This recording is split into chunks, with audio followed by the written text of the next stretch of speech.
The gap between good and great isn't talent, it's development. The Success Launch Point gives your workforce the coaching, knowledge, and collaboration they need to excel. The result is higher productivity, stronger retention, and a culture where people love to grow. Build a team that builds your business. To see how you can take your workforce to the next level, check out modernobserver.com/launchpoint. Across America, our lives are protected by the men and women of our armed services and our first responders. I'm your host, Eric Lopkin, and we're here to explore the challenges they face and say thank you for your service. We're here with Daniel Erbe. And Daniel, why don't you start off by telling our listeners a little bit about yourself? Hi, Eric. Thank you so much for having me on your show. I have the complete and distinct honor of representing our Army and connecting the Army to the American public for 13 years. And so, how that looks and how that works is as a musician, as an artist, and as a communicator. I had the pleasure to go into cities, the towns, and give concerts to the American public to connect our Army to the American public. And so that's what I did. That's who I am. I'm a connector, I'm a performer, but ultimately, I help and show entrepreneurs and business owners how to authentically connect from the stage and on camera. Fantastic. So, most people don't connect musicians and performers with the military. What made you decide to join the Army in the first place? So I had a 10-year opera career prior to the military. And as a lot of artists understand, it can be a grueling and daunting career path. And I found success. However, it wasn't monetarily what I was hoping and expecting. So I had friends that were in the Army and they were singing and they were serving. And I thought, what better way to be able to give back to my country than auditioning for this group and then giving back to the country, serving, but also the Army giving back to me and helping me monetarily, paying for my student loans, and also a job that actually was secure. And it's a really difficult path for artists, for musicians, for singers to actually quote unquote make it. And so it was a little bit difficult for me, but joining the military was just it was the right it was the right step at the right time for me. Yeah. All right. So, as a musician, prior to performing, I assume you, like every other soldier, had to go through basic training. What was that experience like for you? It was hard. A old 32-year-old man that my drill sergeant labeled as grandpa, which was me, trying to keep up with the 18, the 19, and the 20-year-olds. And it was for me, it was difficult. It was I immediately felt like I was in the wrong place in the wrong time in my life. Getting yelled at and, basically the idea of basic training is to turn a civilian into a soldier. And they do it through three phases. They do it through the red phase, the white phase, and the blue phase. And that red phase, that is grueling because you start questioning, what am I doing in life? You know, what have I gotten myself into? Because they're doing a lot of, we'll just say motivating, but they're yelling and they're screaming at you. They're making you do a lot of physical exercises and activities. It's for a man that's been going through life for 32 years to be jump into something like that. Yeah, it was a difficult, difficult 10 weeks for me, but I made it through. I pushed through, and, if there's anything inspiring that I can share with your audience, it's about having that goal and pushing through no matter what until you succeed. So, Nice. So you said the goal of basic is to make you from a civilian to a soldier. Can you describe how you felt before basic in terms of your mindset and after basic? What differences were there? I was terrified to go into basic training. I knew, though, that because of where I had been on stage and how I was able to go through the grueling audition process about becoming a professional opera singer, about how to figure out the voice and then how to connect to the audience, how to use your acting skills to persuade and motivate your audience and the casting directors. So I knew, though, that I had something really special to be able to give. And I knew, though, that I just had to implement that same routine and that same focus and that same mindset that I did as a successful opera singer to basic training. I knew that it was going to be 10 weeks of a grueling time, but there was going to be an end. And every day was a next day to the end. And, that celebration, that graduation, seeing my family, I knew it was time for me to say goodbye to that experience. But it did train me.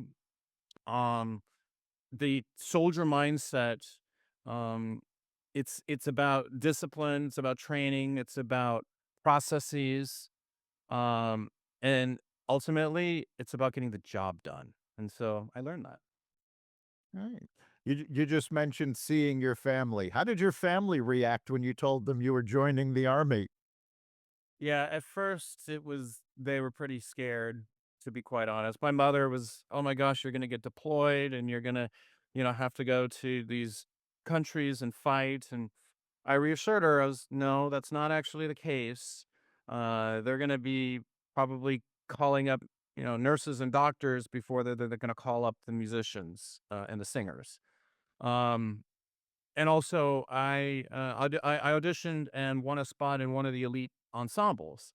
And so therefore they weren't, we have to remain deployable, but they're not going to have us fight. I will say this though, during COVID, there were other jobs that we did have to take within the military. And that's something that we hadn't really experienced, I think, since like World War II.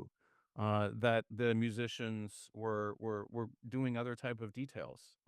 But What what no, kind what kind of details were you doing? yeah. So stocking the commissary, the grocery store. Some of my colleagues were pulling security, I believe.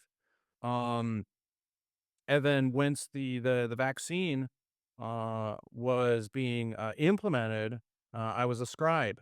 So I sat alongside a medical provider and actually filling out the COVID, the vaccine cards, to the members of the, military community. Yeah. So we did a lot, actually. It was quite a time for us to be able to put on different hats. Ultimately being a soldier, you have your MOS, but which is your military operational service, like what your career is in the military. But you're first and foremost a soldier.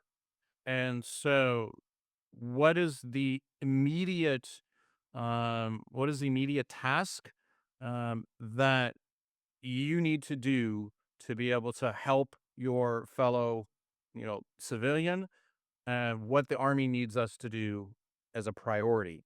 And during COVID, yeah, it was to do duties that would help the community on base. Uh, As you're saying that, I remembered a line, I believe it was from MASH, where they said, "When you're wearing the green tuxedo, you dance where they tell you." Absolutely, and that's a pleasure. That's a privilege. To have that that duty. You're a soldier first, musician second. So wherever the army calls you, you're here to say, "I'm here, and I'm available to serve." So it was just that primarily my job was musician. It was to connect. Um, it was to be a ambassador and a musical ambassador for the army, traveling all over and connecting the American public. Yeah. So, what was it like, especially as a musician, serving during COVID? I mean, there weren't a lot of live performances, certainly during that time. What were you doing and, what was your experience?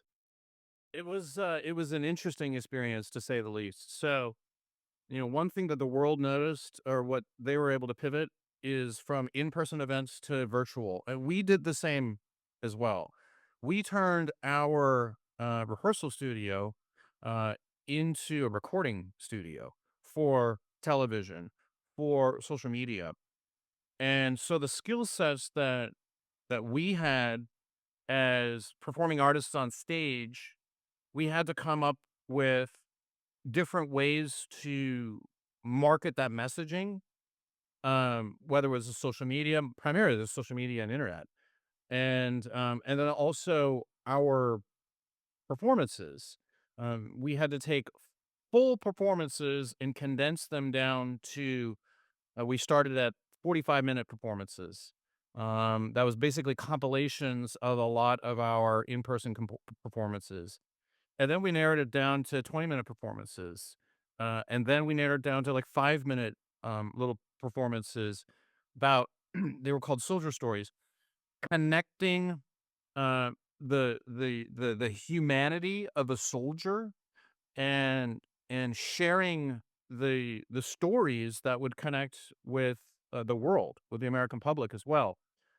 Anything from how to bake a cake, um, to uh, a friend of mine is a saxophone player. He's also a motorcycle driver, and so that was one of his releases in life, was taking his motorcycle out and driving, throughout the countryside and connecting that to his music and his message. So it was quite interesting. It was a get to know your soldier, called the Soldier Stories.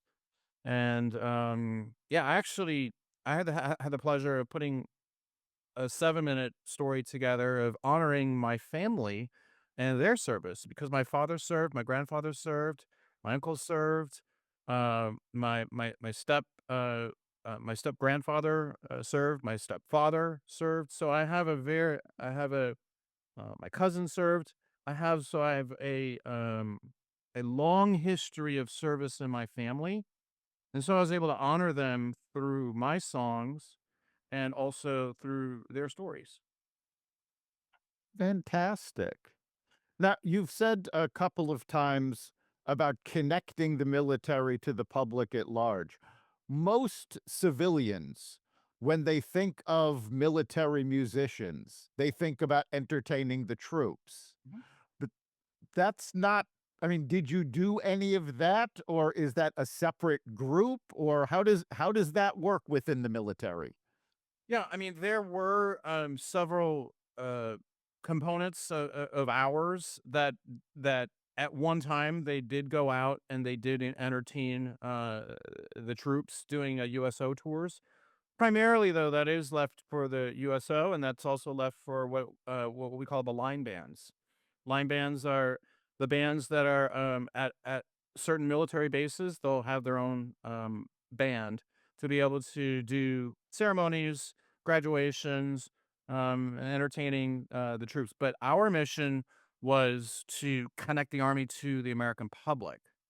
And so going through the grassroots, going through uh, the the field, and that was our name, is the United States Army Field Band, and we connected that way. We went into the towns, into the cities, and a lot of times it was a first opportunity for a civilian to see a soldier in uniform. And so, connecting with them, shaking their hand, hearing their story, hearing stories of other veterans, of the families, because the families serve as well. And so that was a very, very powerful and really inspirational time for myself, just listening to thousands and thousands of different stories of veterans and their families. Um, yeah, it's quite an honor. So, as you went out and met with the public, you said you heard stories. What was the general response of the people to the military at that time? Grateful and thankful. There wasn't one time that I went out and was shaking someone's hand and they had any type of animosity or hatred towards the military. It was about listening to the veteran story. It was about listening to the family's pride that their family member served. Their family member fought. Their family member died for our freedom, for the country, so that we could be free. And so very rarely there was a time where we were met with any type of animosity, any type of resistance, um, because we were there to spread the story of the army story, the veteran story, the active duty story, and how important the military is to our safety and security. Nice. So, what was the most difficult part of your job within the military that the general public probably wouldn't know about? Hmm. I would say for me, it was the physical demands of being a soldier. Even as a musician, you still have to, first and foremost, you're a soldier. So passing the physical fitness tests, passing the weigh-ins, keeping myself healthy, physically healthy, mentally healthy. Uh, the older you get, the harder it is. And for me, it was a little difficult to maintain those standards. I had injuries, some back issues, some shoulder issues, and so that started kind of taking a toll for me. So I would say that. I would also say this, as a creative, as a musician, and sometimes it felt like trying to fit a square peg into a round hole. We as creatives and musicians, we want to kind of think outside the box. And a lot of the times it just didn't really coincide with either the messaging that the military wanted, or the genre of music. It's about connecting to the public, and one way to connect is to be able to bring the army to their level. And so opera and classical music, some of this high form of art, wasn't necessarily the go-to first genre that they were going to pick. It was going to be more about pop music, country music. How can we connect to the masses? And as an opera singer, as a classical singer, that for me kind of it took a little bit of a mental toll. I mean, but there were opportunities that the classical singers, the opera, singers, musical theater, we had our moments that we were able to connect to the public. In fact, uh, our unit was the very first unit that an opera was commissioned. Uh, we did it through our unit and then co-commissioned it with I think 9 opera companies throughout the country. And I had the privilege of being in the world premiere of creating one of the main roles, getting on stage, performing that, and sharing the story of a soldier that actually suffered with a TBI, a terminal brain injury from an explosion, from an IED explosion, and it was a true story.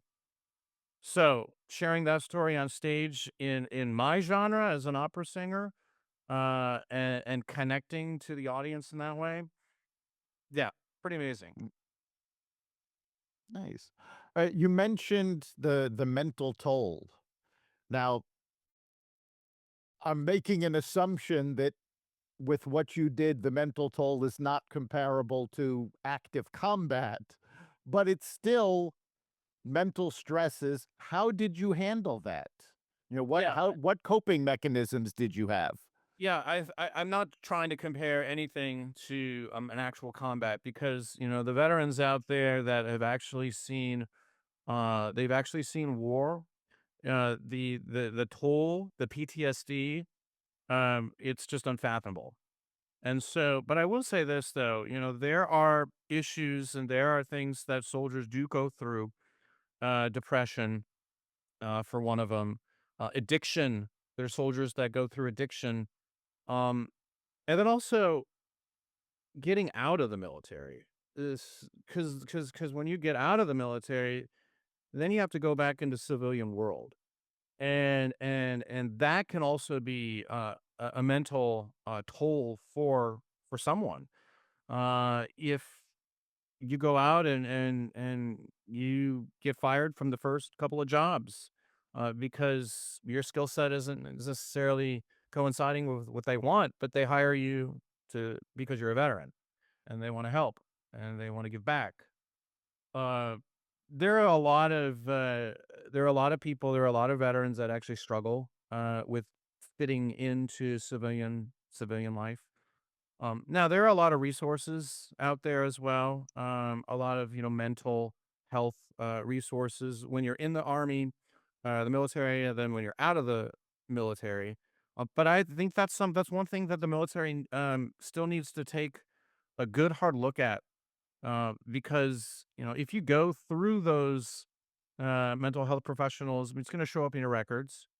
And so when you're going out of the military and then getting your disability, with the VA, if they see though that you've got some mental issues or not issues, but any type of history of searching out, um, there might not be a way if you want to come back in to serve at like the reserves level.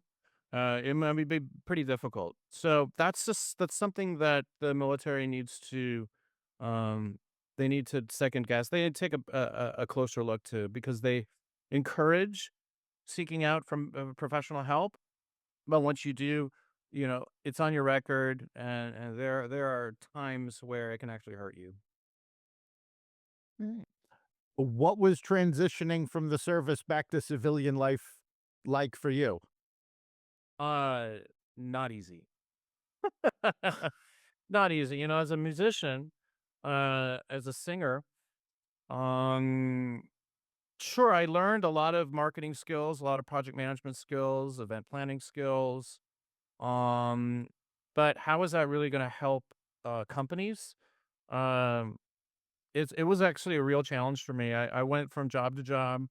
Actually, my first job was in the political world, and where I had the honor to knock on doors and connect the candidate to the public, just like connecting the army to the American public. And so I was in marketing. I was in marketing. I was representing, serving in my own way, and also managing a project for canvassers. And that right there was a way for me to demonstrate the skills that I learned in the military. But after that project, trying to find a job, a job that uh, I can do and I can do to the best of my ability, but also is not going to take a mental toll on me.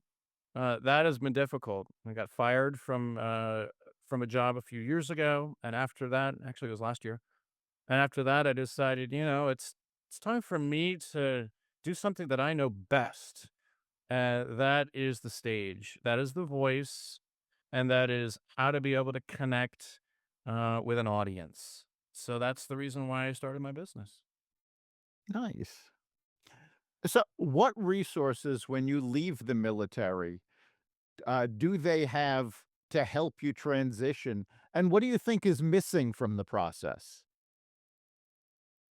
Yeah, they have a TAP, which is a transition assistant program, which helps to craft resumes and makes an attempt, kind of a high level though, like a 35,000 foot view level of how to be able to help a transitioning soldier that is maybe has done one thing in the military.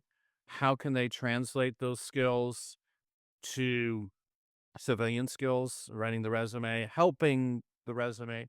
There are resources though. I mean, I was able to get my PMP, my project management professional certificate through Skillsoft, through the IVMF program of Syracuse.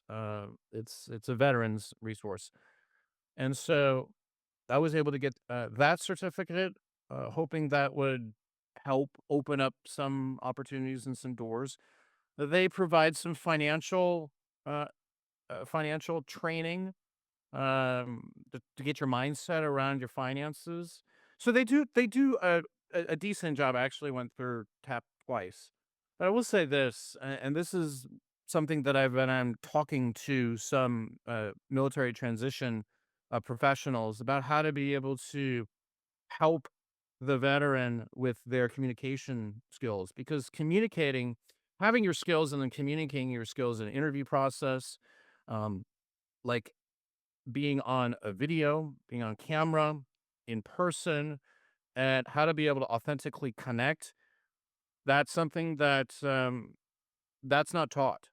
And so those type of communication trainings, workshops, and then with my business, that's something that I am looking into collaborating with the Veteran Resources. Veteran Resources Group as well. That's another one.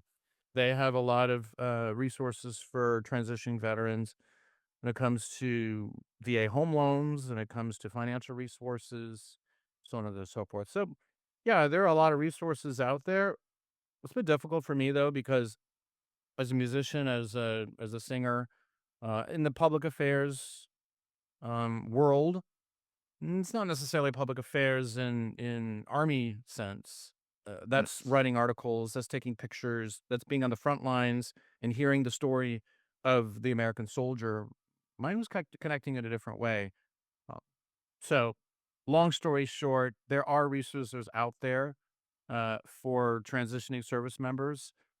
It's not easy, um, but everybody's done it. Everybody's transitioned. It's going to take a while. I'm in my second year right now, and it feels like it's been 10 years of transitioning. So, Yeah, one of the things I've heard from numerous veterans is that while they were trained and have some great skills coming out of the military, because military language and civilian language is not quite the same, they have a lot of difficulty explaining what those skills are to a civilian, HR person. yeah, absolutely. I mean, I've definitely felt like um, it's been difficult for me because they're looking for experts. They're looking for experts in one thing, in one skill.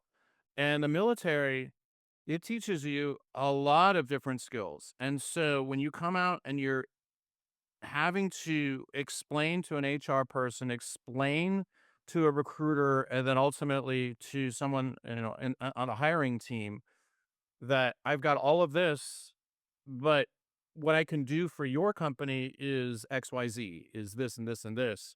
But ultimately, um, it's been really, really hard. I know for me is because who for some rate for whatever reason that they're looking for the expert who can just be amazing at their one skill. Um, so it almost feels as though that's like graduating high school or graduating college again and trying to get into the world, So Right. For, I would say, the majority of Americans, what they know about the military actually comes from movies and television. What do you think is the biggest misconception that civilians have about military life? And what is something that you wish they understood? oh, that's a great question, Eric. I don't know what it's like to be downrange. I've heard stories from my dad. Um, and I know that there's this is the it's a really difficult it's a really difficult thing to be able to put into words, but I also know that there's a lot of camaraderie in the military. There's never leave a fallen soldier behind. Um, the battle buddy philosophy. I think that's one thing that I think it would be really nice for civilians to really understand. That when you're in the military and then you leave the military and you're a veteran, you're a soldier for life. There's always going to be someone out there that understands your story and that understands the importance of teamwork, and building teams and camaraderie and doing things together. I would probably say that. Yeah. Yeah, that's been a common theme with folks we've spoken to, is that they emphasize the power of teamwork and the brotherhood that they learned in the service that doesn't necessarily exist in civilian life. Have you had a difficulty transitioning to doing something without knowing you have backup or knowing you have fellow team members to help you out in civilian life where, you really do have to take on a project on your own? Yeah. I would say this. I've chosen a path probably that not a lot of people are going to choose. The path is rediscovering and redefining myself. Building the brand, building a business, helping and serving and marketing and all of that you need to do as a business owner. And so I would say that my story is probably not it's probably not like everybody else. But I will say this though, that s- asking for help is not a bad thing. Um, asking and then but also not necessarily just asking for help, but then offering help. You know, one thing that I've noticed about being an entrepreneur and a business owner is that people don't necessarily just want the help. They want to know who in your network can I then help and can I then serve? That's one of the really great thing about being an entrepreneur and a business owner is we're all in this together. It's very similar to like the military. We're all in this together. We all want to help each other grow and succeed. And so who in the network can you connect me to that I may be able to help and serve in what I need to do? There is a lot of soul searching, I will say that. Every day it's a challenge, but it's a challenge met with there is going to be a light at the end of the tunnel. It's just a recreation process. And I think every soldier goes through this type of process, whether or not they go into the federal government, start a business of their own, maybe stay in the same type of skill set, move to a different country. They're recreating their life, they're recreating themselves. And it's exciting, but it's also can be quite grueling. So having those resources and having that network of people that you can rely on, you can share advice, stories, and then ultimately just have that camaraderie. Yeah, that's something that's pretty invaluable. Nice. So, as a business owner and entrepreneur, what lessons did you learn in the military that you've been able to apply? Yeah, it's kind of like basic training, right? There is going to be an end to the struggle. There is going to be there's going to be an end to the building of the processes. There's going to be an end to developing your email list and and connecting with people. There is going to be an end, but I guess having that end goal in mind is probably really important. So then you have something to then reverse engineer and say, well, what type of things that I can do every day to get me this much more closer to my goal. For me, it was how can I get on a stage by myself without having the ensemble behind me, without having those resources of representing the army. How can I do it on my own? And lots of hard work, lots of determination, lots of also, it's where success or opportunity meets preparation, which is luck, right? But then understanding um, the more people that you connect with, there is going to be one person that's going to open the door for your opportunity. And that's exactly what happened back here at the Republican National Convention, in front of 25,000 people. That was for me to get back on the main stage in front of a worldwide audience and say I did it. It took a couple years, but I did it. And I did it on my own through connections, through networking.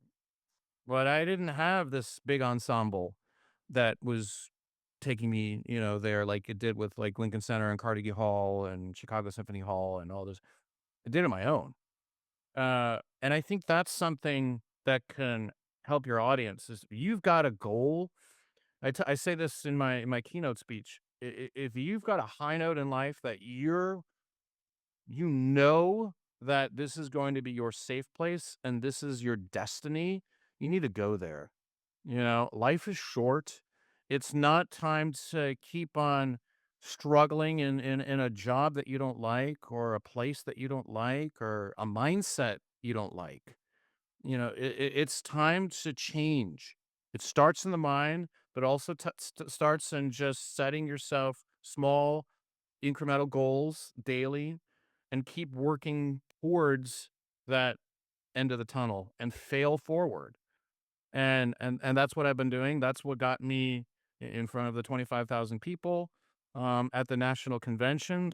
I keep on singing. I just sang at CPAC last a couple weeks ago. This is the book that I'm a part of with Les Brown, Jim Britt, Jim Lutz, and the change. It yeah, it's about finding that safe place in life, that place that the destiny, the destination, or that feeling, because the destination is a feeling, and go there and do everything possible that you need to do. Build your connections, build your network, build your mindset, and just go for it. So, yeah.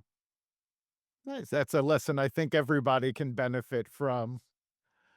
So, if a young person came to you and said, I'm considering joining the military, what advice would you give them? Um, I would say this, like, know what you want to do. I mean, I don't know. I mean, as a musician, it's a little bit different because, you know, my opportunities were how can I sing and serve and give back? And what opportunities is that going to present? And it presented amazing. I mean, I was on best stages in the country, performed with celebrities and military chiefs of staff and for presidents and everything like that.